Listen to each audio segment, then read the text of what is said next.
Hola, buenas tardes. Un placer estar con vosotros.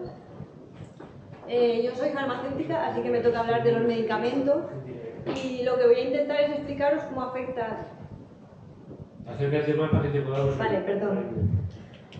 No sé si me habéis oído. Yo decía que soy farmacéutica y entonces mi intención es intentar explicaros cómo afecta ser mujer en el efecto de los medicamentos.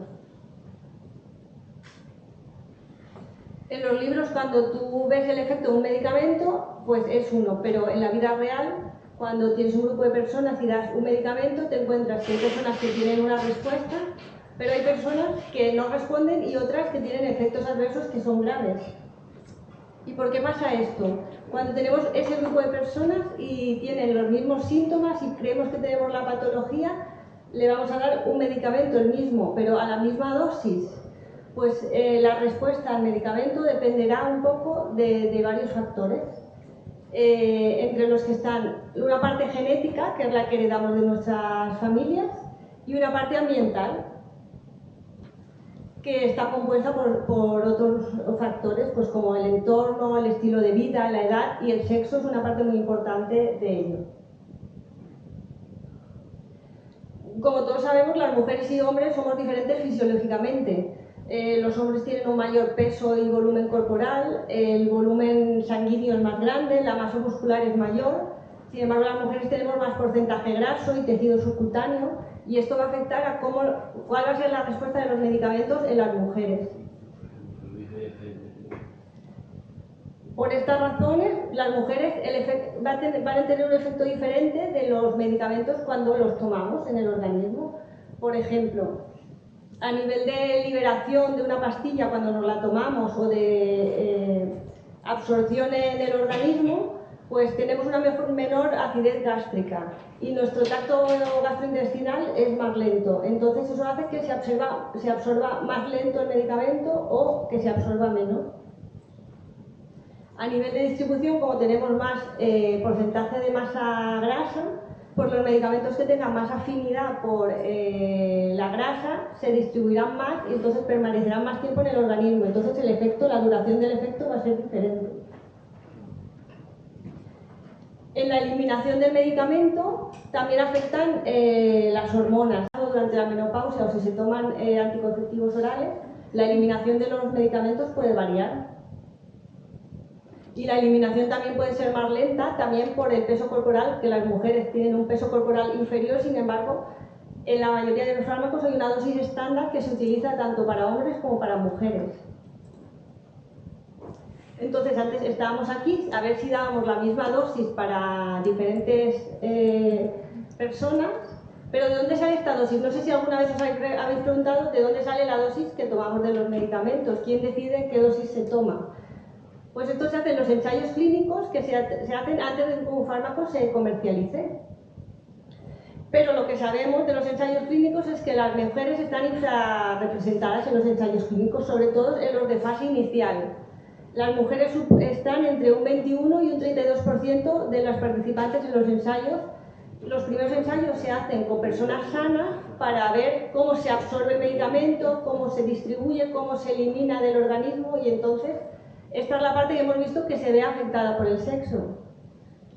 ¿Qué pasa? Que entonces en las mujeres algunos tratamientos son ineficaces o más peligrosos, con más efectos secundarios, porque en los ensayos clínicos donde se han probado la mujer estaba infrarrepresentada. ¿Por qué pasa esto? No se incluyen tantas mujeres en los ensayos iniciales con el argumento de prevenir daños potenciales en la reproducción, daños fetales futuros, pero al final lo que se ha conseguido, lo que se ha podido hacer es que se esté dañando más a las mujeres que beneficiándolas por esta decisión. Lo que se hace en los ensayos es incluir mayoritariamente a hombres y luego extrapolar los datos a los hombres, cuando hemos visto que fisiológicamente hombres y mujeres no somos iguales. Entonces están usando los datos de los hombres para decir qué efecto tiene en la mujer ese mismo medicamento. Por ejemplo, muy conocido en la parte de cardiovascular, las enfermedades cardiovasculares son la primera causa de muerte en mujeres, pero la diferencia de mortalidad es importante. En infarto de miocardio, en intrahospitalaria, la mortalidad es un 5% en hombres frente a un 9% en mujeres. Es mucho más en mujeres la mortalidad. No quiere decir que tengan más infartos, sino que una vez que tienen el infarto, la mortalidad es mayor.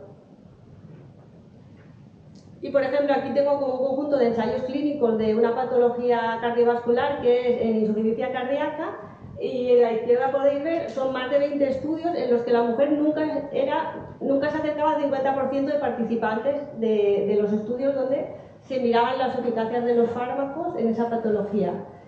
Ahora en muchos estudios se hace paritario y hay igual hombres que mujeres, pero aún así si luego no se analizan los datos separándolos por sexo, nos quedamos sin conocer esa parte de esas diferencias que se producen solo por el sexo. En la parte de cardiología que ya estábamos hablando, las mujeres tienen doble de riesgo de muerte que los hombres tras sufrir un infarto. Pero las mujeres, en comparación de los hombres que tengan un riesgo cardiovascular similar, cuando van al equipo médico, tienen menos probabilidades de recibir tratamiento preventivo o orientación diagnóstica hacia cambios de estilo de vida. ¿Por qué?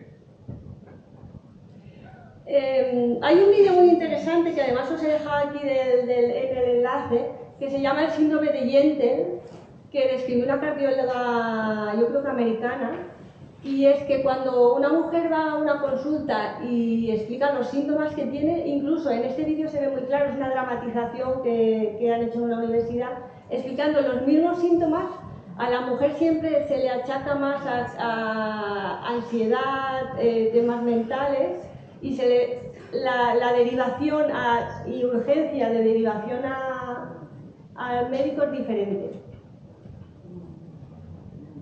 ¿Pero eso sigue siendo ahora, hoy? Sí, a día de hoy todavía sigue pasando. Es horroroso. Por ejemplo, un estudio donde se ve muy claro, este es un estudio en España que se ha hecho analizando tratamientos de 9 años, o sea, un estudio grande, y en edad avanzada, y se vio que si veíamos qué medicación tomaban las mujeres, sobre todo tomaban tranquilizantes, ansiolíticos y pastillas para dormir. Sin embargo, en los hombres se usaban más antihipertensivos o estatinas, que es para bajar el colesterol, o sea, fármacos para el corazón. Y seguro que si vosotros pensáis en la bebida esta que se utiliza, que anuncian en la tele para bajar el colesterol, si pensáis en los anuncios que hay en la tele y os fijáis, la mayoría siempre las anuncian hombres, a pesar que las mujeres somos las primeras, o sea, la primera causa de muerte en España para las mujeres es la cardiovascular, y las que más nos vemos afectadas por el colesterol o por las enfermedades cardíacas. En los estudios también se ve que eso, hay más riesgo de efectos adversos, por una parte por lo que hemos dicho antes, porque como no se ha tenido en cuenta cómo el fármaco va a ser absorbido y eliminado, puede ser diferente que en los hombres, y por otra parte porque tenemos un peso en general inferior a los hombres. Entonces, si damos la misma dosis, al final, en general, estamos dosificando más a las mujeres que a los hombres.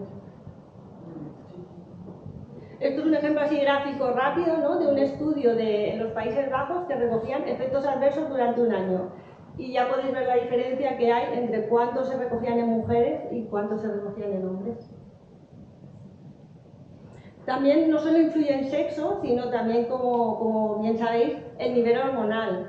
Esto es muy importante, por ejemplo, en un conjunto de estudios en los que no se había analizado el nivel hormonal, pero agrupados todos en estos estudios de depresión, se vio que la respuesta a los antidepresivos era mayor en mujeres premenopáusicas, y esto cambiaba después de la menopausia.